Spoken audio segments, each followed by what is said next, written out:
Start the musculature of heart. So what is the musculature? Let us check out. So the cardiac muscles mainly form the long loops. So they attach to the fibrous skeleton. So this is the fibrous skeleton, right, where it is present in between the atria and ventricle. So it will be somewhere over here. So this cardiac muscles form long loops. You can see these loops which are attached to the fibrous skeleton, and their atrial fibers are arranged in superficial transverse layer. You can see these are the atrial fibers, and also they are arranged into deep anterior, posterior or vertical layers. So these ventricular fibers are arranged in either superficial or deep fibers. So these are the deep fibers you see here, and these are the superficial fibers. Now let us see how they are working. So mainly the superficial fibers are arising from the skeleton. So in this 1 and 2, these are the superficial fibers which are arising from the fibrous skeleton. And next they undergo the spiral course and first pass to the inferior surface and wind in the lower border. You can see they're winding in the lower border, cross the sternocostal surface, reach the apex of the heart. So they finally reach the apex of the heart, and these fibers form the vortex and pass deep layer. So they're forming a vortex and passing into the deep layer.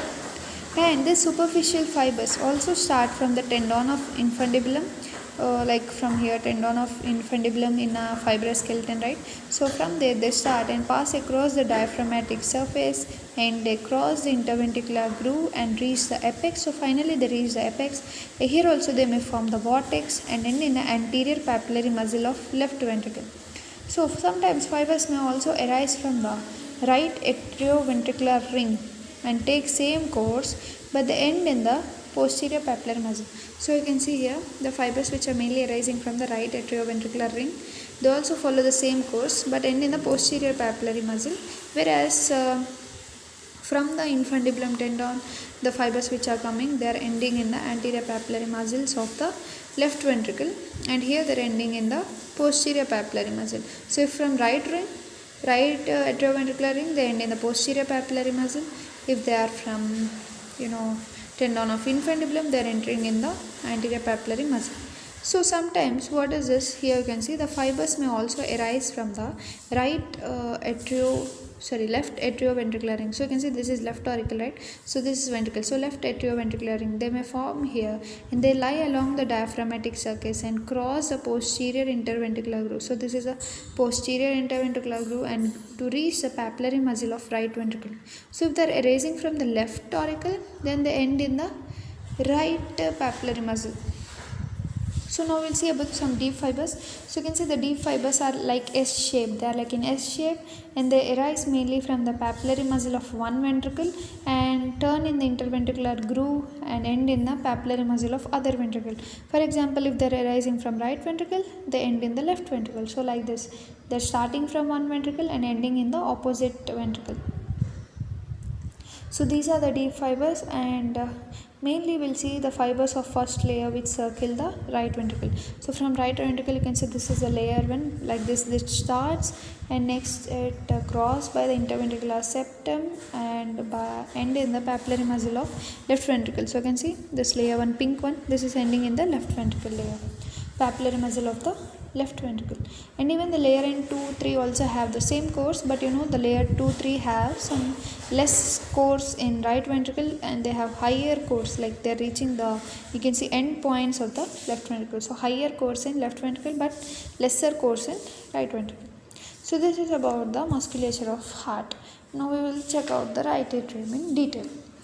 So here this is actually a gross features of heart. So mainly we are going to focus today on the right auricle or the right atrium.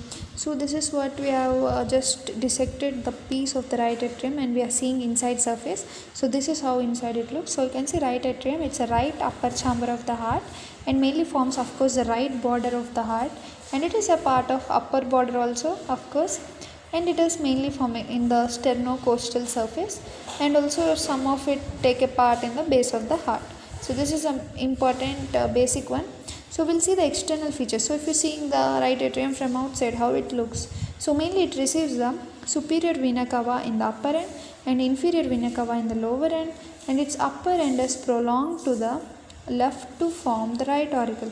So this upper end is also prolonged somewhat to form a right auricle on the that opposite side, the side of it, and it overlaps the infundibulum of the right ventricle. Along the right border, the right atrium is a groove which passes from the superior vena cava to inferior vena cava. This groove is called sulcus terminalis. So you can see here the crista terminalis, but this layer, you can see this one is a sulcus terminalis. So it is starting from the superior vena cava and also going to till the inferior vena cava. So this pinkish layer which you see here, this is called as sulcus terminalis. And this is mainly produced by internal muscular ridge called crista terminalis. So crista terminalis only in turn forms the sulcus terminalis. And the upper part of the sulcus mainly have the SA node. You can see this one here, the SA node forms and it acts as a pacemaker. And the right atrioventricular groove. So this is atrium, this is ventricle. So you see here deep inside. So this is atrium, this is ventricle. So this groove in between them, this one, right atrioventricular groove, also called as coronary sulcus, right?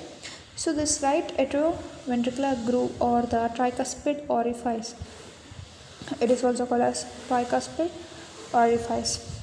So this lodges the right coronary artery and small cardiac vein. So here only we have the right coronary artery and also small cardiac vein, remember that. Now let us see the inlets or tributaries of right atrium. So main inlet is superior vena cava, from upside, from lower side inferior vena cava, and also you have the coronary sinus. You can see opening of coronary sinus. This is also one of the inlet, and also anterior cardiac veins open here, which is also an inlet. And next you have the vena caudas minimi, which is also called as Thebesian vein. So vena caudas minimi, Thebesian vein, anterior cardiac veins, inferior vena cava, superior vena cava, coronary sinus. So these are all the openings into the right atrium.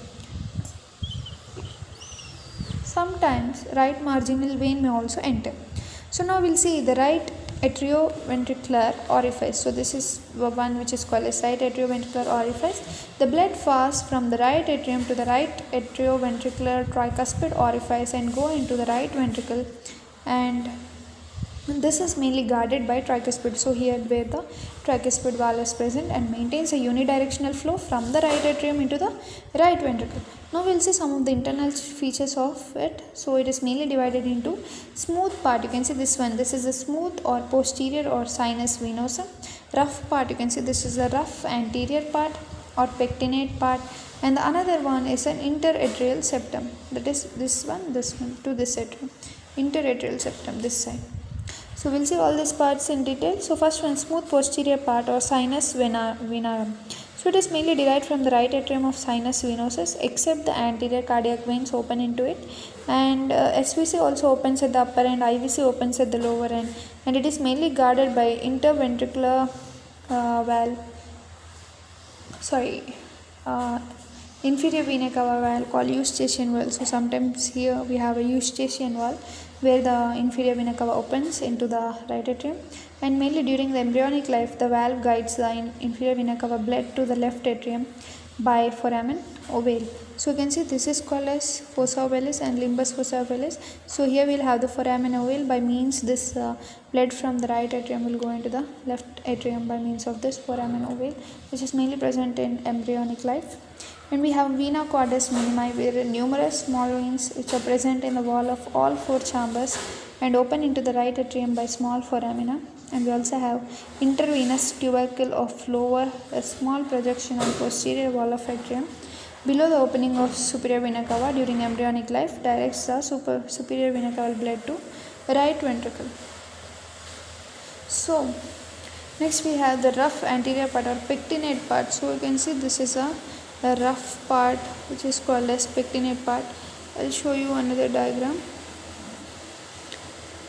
So this one, you can see these are the pectinate muscles, and you can see this is the fossa ovalis, SA node here, Eustachian valve here which is guarding from the inferior vena cava to upward, Thebesian valve here, tricuspid valve here.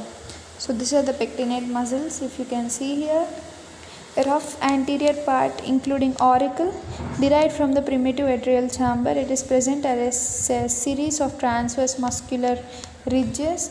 Muscular pectinae arise from the crista terminalis, run forward, downward towards the atrioventricular orifice. You can see like this, towards the atrioventricular orifice, and give appearance of a teeth of a comb. In auricle, the muscles are interconnected to form the reticular network. Next, we will see the interatrial septum between two atria. This one is the interatrial septum. This is mainly derived from septum primum and septum secundum, and this is present the fossa ovalis. So you can see this is a fossa ovalis, is a site of embryonic septum primum, and annulus ovalis, or that one is there. Yeah. So you can see here the annulus ovalis, limbus, fossa ovalis. So all those are prominent margin of fossa ovalis which represent the lower free edge of septum secundum, and the remains of foramen ovale may present as valvular opening between upper part of fossa and limbus, and it's occluded after the birth or even sometimes may be present. So this is all about till right atrium. Next we'll discuss about right ventricle, left atrium, left ventricle, arteries, veins, and clinical anatomy. So those all will be in further another parts. So this is up to right atrium.